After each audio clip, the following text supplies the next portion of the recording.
Welcome to Take Command, a Dale Carnegie Podcast, the show where we seek to uncover what leadership means in today's world. I'm Joe Hart, CEO of Dale Carnegie, and we'll be talking to diverse leaders with stories to tell across various industries to help unlock your potential for success. We'll be sharing real-life insights into leadership, which in turn can help spark the next level of your growth as a leader.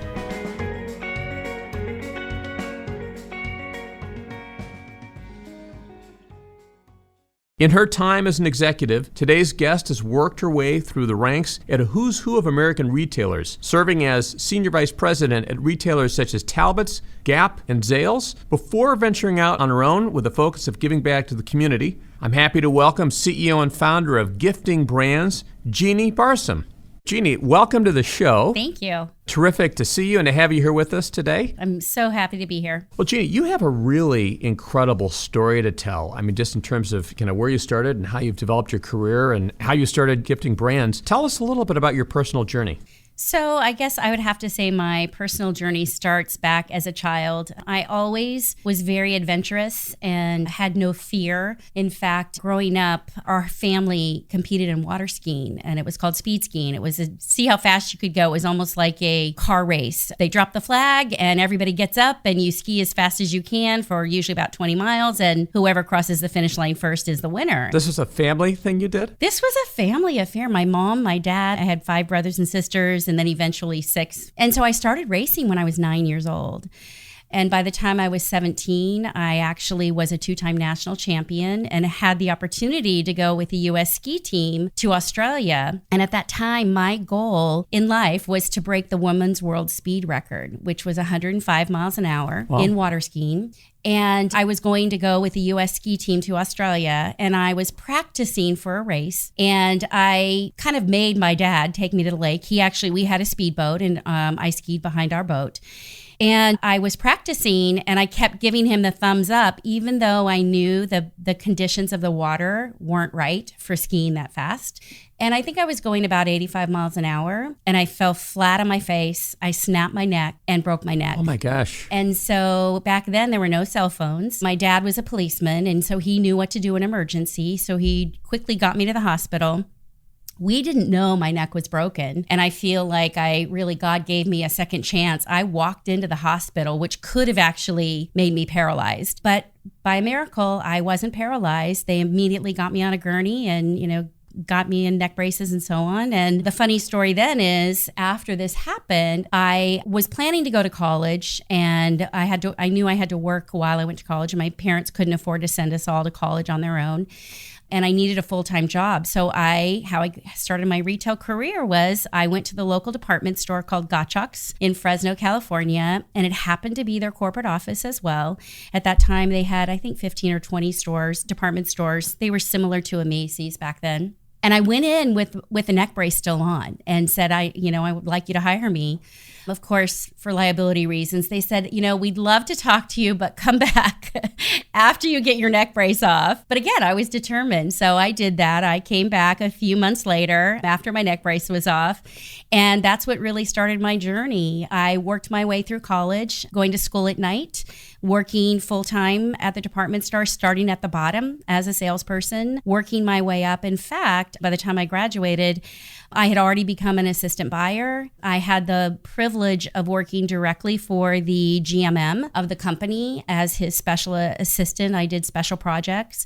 And then as soon as I graduated, I became a buyer. Let me ask you a question, if I may. I just want to go back because this issue of grit or determination, right, is really a defining characteristic. Yeah. I can see it's a really important part of your career. Where would you say that came from? And as a parent, certainly it's something I try to give my kids. So what advice do you have about that? All I can tell you is my parents said I always had it.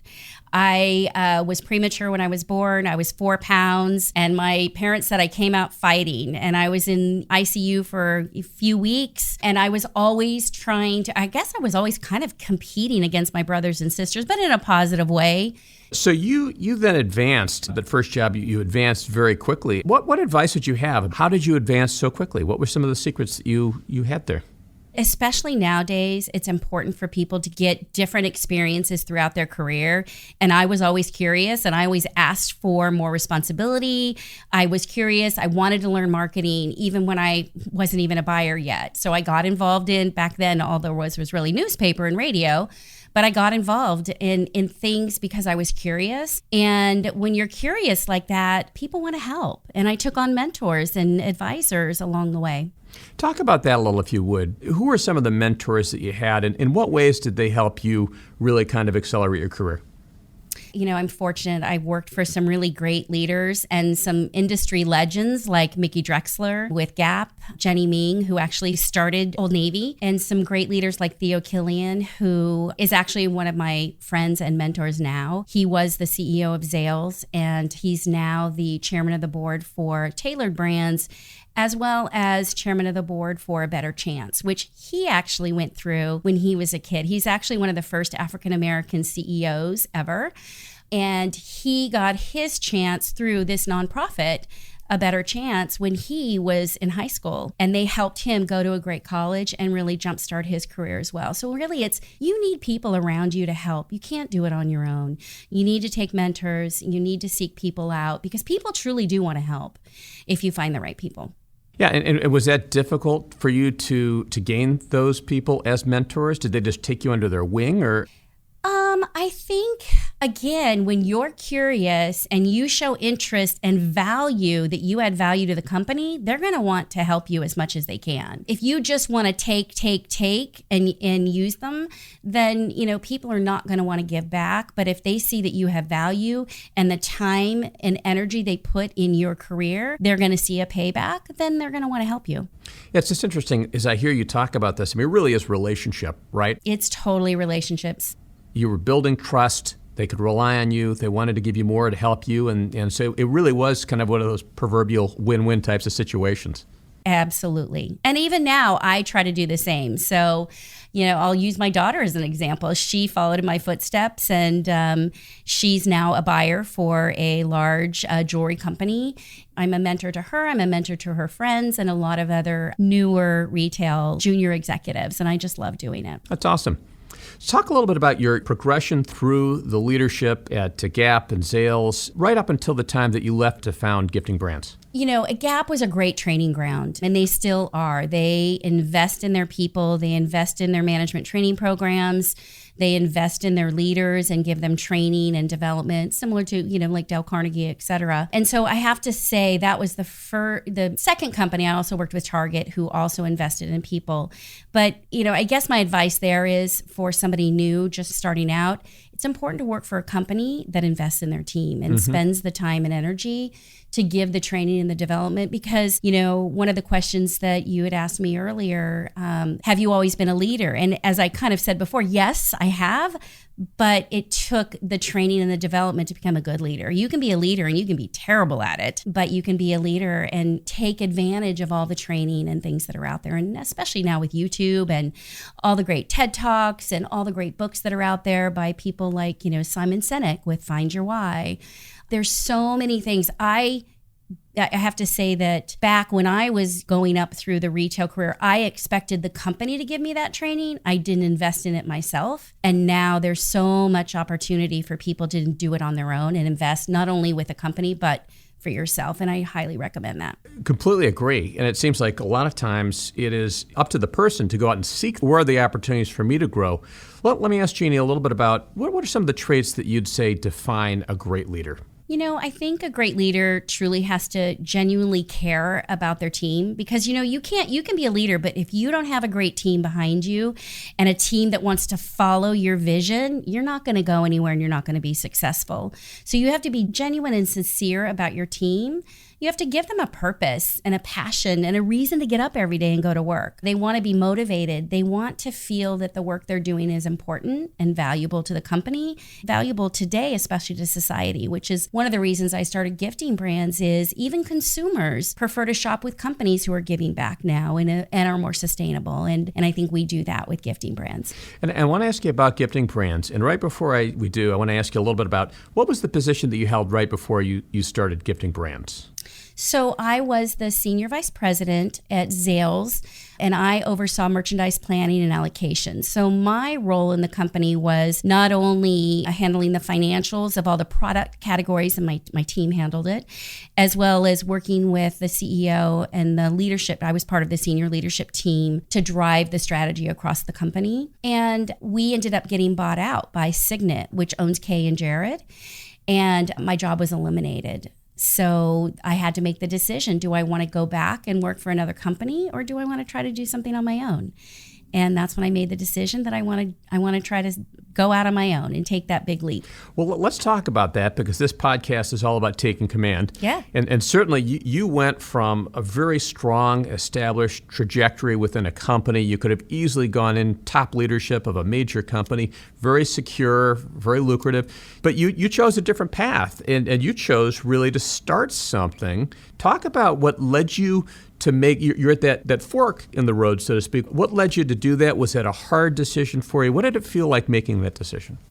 First of all, I have to say, thank goodness to my husband, who became a stay-at-home dad. He allowed me to have the career, and he chose to stay home with our 2 kids and raise them, because I was traveling a lot. And we were in Columbus, Ohio at the time, and we had no family. And when I started my career there, I was traveling overseas a lot. So I have to make sure that you understand that I had support, and he was great with finances. And so we made a decision that we wanted to try to save enough money that I could retire, in my early 50s. And we were able to do that. So first of all, before I made the leap, I felt I had to feel like we were financially secure, that if it didn't work, I could go back to work and with no problem.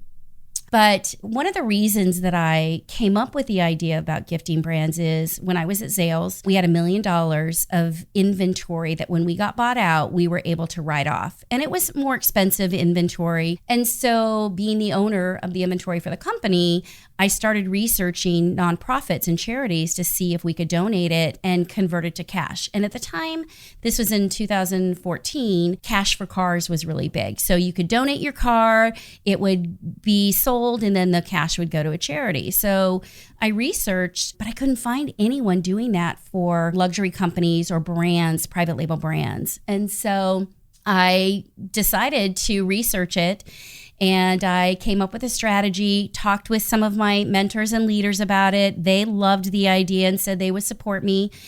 And I built a really strong board of directors and board of advisors, and tried to surround myself with really smart people, and especially people who are really smart in areas that I don't have experience in. And with that, we put in for a 501c3, and we got approval from the government. So we were thrilled. We got approval quicker than we thought.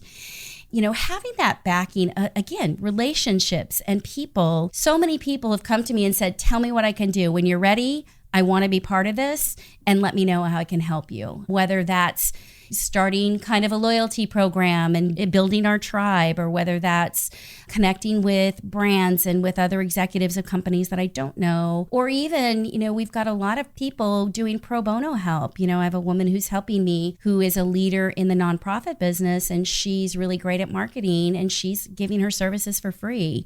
So many people believe in this that they're actually willing to give us pro bono help. Plus they get a write-off as well, but they're really invested and they want to make a difference. Because when you look at one of the reasons that brought me to this as well is there was a statistic last year actually where there was a big news article where there was over $500 million of inventory from luxury brands and some private label brands, big brands, name brands, that were putting their inventory in landfills because they didn't want it to go to discounters or be sold at really low prices. And they wanted to maintain their higher brand image and be able to sell their newer products at higher prices and not compete with the lower brands. When you look at that $500 million, that was only 5 brands, by the way, destroyed $500 million of inventory. That $500 million could have fed 43 million people. Wow. It's huge. So the opportunity for us, I compare us with what we're doing with a Gilt or Rule of Law, which is a discount company. They sell designer brands at a discount, but they're for profit. And Gilt Group, when they first started, they grew to $500 million in less than 3 years. So we have big plans to grow the company. But we are also adding value to the brands that choose to donate with us, because our goal is to help raise and maintain their image and let customers know that these brands are being more sustainable, not throwing away their product, and making a difference through inventory. So Jeannie, just explain, if you would. I want to make sure we get a good, crisp elevator pitch, if you would, just about Gifting Brands so that our listeners understand exactly what you do. So Gifting Brands is the first nonprofit e-commerce marketplace. We haven't launched yet, but we are online if you want to go take a look at it. It's giftingbrands.com. We're waiting to get more brands on board before we do a real big push or official launch. We're testing right now, and I'm all about test and learn. So what we do is we're partnering with major brands to donate their end of season or excess inventory, or even if it's new inventory but they have too much, they can donate it to us for a tax write-off. We then sell it on our website, and the customer gets to choose which charity that sale goes to, and 100% of the profits goes back to charity. So it's a huge win, and there's no one in the industry doing this today, and it's a huge win, especially now. One of the things I also did when I left retail and left Zales is I joined a board. I got on the board of the Family Place, which is a domestic violence shelter, the largest one in Texas. And of course, I'm on the finance committee. And so, trying to find money to support the great things that they do is hard. They're always doing fundraisers. We don't know till the end of the year whether or not we're going to have enough money to cover all the things that we've done. Gifting Brands gives great charities like these an opportunity to truly focus on their mission and not have to worry as much about where the funds are coming from. So we are adding value and trying to give money so that they can do even more to the community and help more people. This is a nonprofit that you've created. And at the same time, as someone who started a business, I think about this as a very entrepreneurial kind of thing, right? You're going out on the limb, you're starting this and, putting blood, sweat, and tears into it. As you do this, what advice might you have for people who are trying to do something similar, trying to start something from nothing? I mean, it sounds like relationships have certainly been a really important part of your secret for success. Exactly. Well, relationships are key, but also I firmly believe in test and learn. Before you jump out and spend thousands or even millions of dollars, test your idea. I actually started, when I first left Zales, I didn't start Gifting Brands. I actually started a jewelry company called Christy Jean Jewelry. And my purpose then was still mission-based, but it was a for-profit social enterprise. And our goal was to give back 25% of sales to charity. And so we would do charity events for large nonprofits at galas. My initial vision for that was to start it as a direct sales company. And so I hired 4 women. I taught them the retail business. I taught them how to sell. I taught them how to do home shows. And said, you know what, we're going to test it for 6 months and see if it makes sense and see if direct sales is the right thing to do. So yeah, there was a small investment that I had to make there, but it was so well worth it. I made the decision not to go forward with it because I wasn't able to give back as much to charity. When you have that type of a business, giving back 25% to me was a priority, and we weren't able to do that. So through that experience, though, is when I came up with the idea of Gifting Brands. So what does the next 12 to 24 months look like for Jeannie Barsam?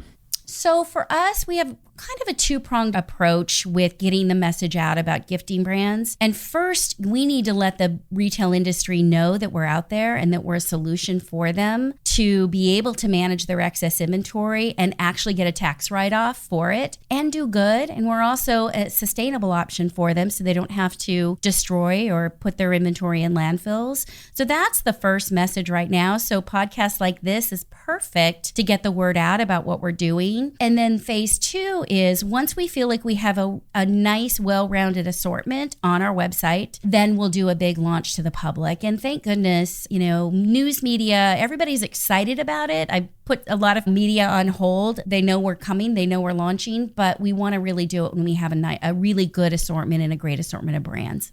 How will you know when you've been successful? You know what? When we can give back and help, even if we can help one person make a difference in their life, that makes it all worth a while for me. And your vision for this, if we're 5 years out, what's it look like? My vision 5 years is that we're giving back millions of dollars to charity. And I truly believe by 5 years, I want my high, low, or my low goal. I always have here's my low side goal, here's my high side goal. My high side goal is I'd love to give back over $100 million a year to charity, and then eventually $500 million a year. I truly believe that this concept has that potential to grow because it doesn't have to just work for the retail industry. We can work with service companies. We can work with restaurants. We can work with airlines. We can work with so many different kinds of businesses that want to get their name out there in front of consumers because we're building a consumer database as well. Gee, let me get into the weeds just a little bit. You talk about giving people purpose, right? And that's kind of a high-level idea. What ways have you found that have really connected with people in terms of really helping them, see a purpose in the larger objective? Yeah, I think, I'll give example back when I was at Zales. Our purpose back then was to save jobs and turn the company around so that the 10,000 employees had a place to go to work. That was a huge purpose. But in doing that, we also wanted the team to feel like they were a part of it. There have been times when companies are at the brink of going bankrupt and you as an employee feel like you can't contribute, you can't do anything about it. It's just happening to you.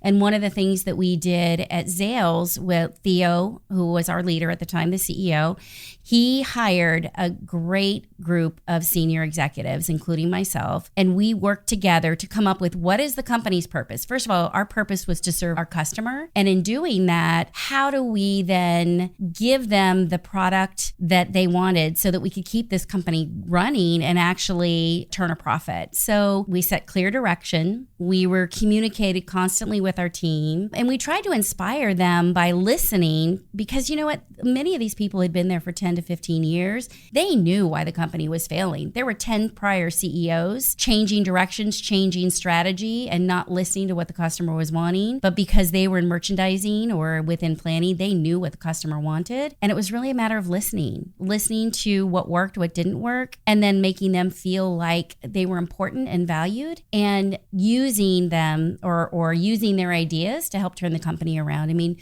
truly, when Theo came in, he told the merchant team, I'm going to give you free reign to put in the product that you believe is going to make a difference versus the leaders making all the decisions. And it really did work.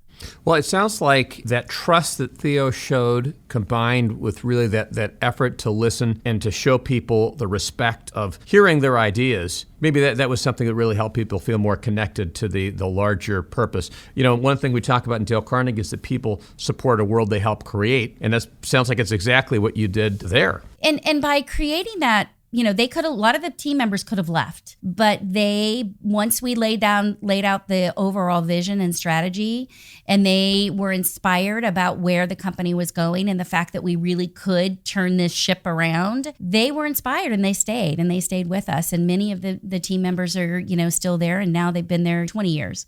For me, it was very exciting, scary, and gratifying to be part of something like that, where we turn the company around from losing $100 million a year and save jobs.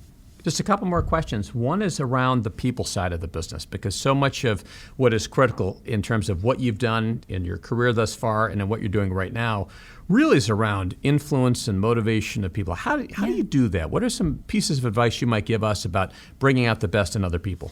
I think first you have to listen. You have to listen to the person that you're talking with.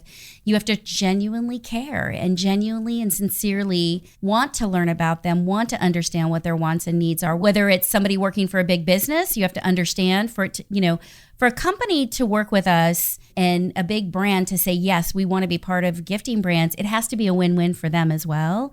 And so it's finding those areas where you can help them with a problem that they have and be their solution. And personally, I think it's really understanding people and understanding what their needs and wants are and whether or not you can help them. Even helping might just be opening a door by saying, hey, I know you want to get in the retail business. I know you want to live in New York. Let me think of all my contacts in New York and who I can connect you with. Something as simple as that, but it makes a huge difference for that person. I mean, there's the expression about people don't care about what you know until they know that you care. And it sounds like that's really your piece of advice is to demonstrate caring in really to try to put other people first and to help them and so forth. Exactly. So I'm curious, one of the things you talked about was almost being born with this natural self-confidence. And not everyone is born with that kind of self-confidence. And you talked about raising a family. I've got 6 kids, 4 of whom are daughters. And one of my priorities is really making sure that all of my kids, and especially my daughters, are strong, confident young women who can take on the world. What advice might you have for me as a father or for them entering the workplace? I think first for them to learn, constantly learn. Find out if you're not sure what type of business you want to be or what type of person you want to be, find a role model. Find out how they did it. Find out what worked, what didn't work, and learn from their mistakes, but also learn from their successes. And as a parent, be supportive. Your kids are going to make some stupid mistakes and they need to make them themselves. Guide them as they're making them and, let them know, here's what I would do. Here's my advice. They may or may not take it, but also they have to know that you're there for them if they fail. You can't win if you don't fail. And that's back to the test and learn philosophy. You need to test. You need to try things out and you're going to fail, but failure is important. I'll use, Thomas Edison as an example. It took him 1,000 tries to get the light bulb. And a reporter once asked him, why did it take you so long? And why did you fail 1,000 times? And he said, I didn't fail 1,000 times. It took 1,000 steps before I was able to create the light bulb. And that's kind of like life. It takes little steps, small steps. They're not always going to be big steps. They're small steps. And I really would challenge, especially young women along the way, get great mentors, read a lot, but really invest in the time and energy to own your career and own who you want to be and not just let it happen to you. That's terrific advice. And it would seem like so much of what you said, even going back to the Thomas Edison example, is really about attitude. It's like how we choose to see things, and are they failures? Are they opportunities? Are they steps along the path? So terrific advice. If our listeners want to learn more about gifting brands, where should they go? You can go to giftingbrands.com. Our website is up.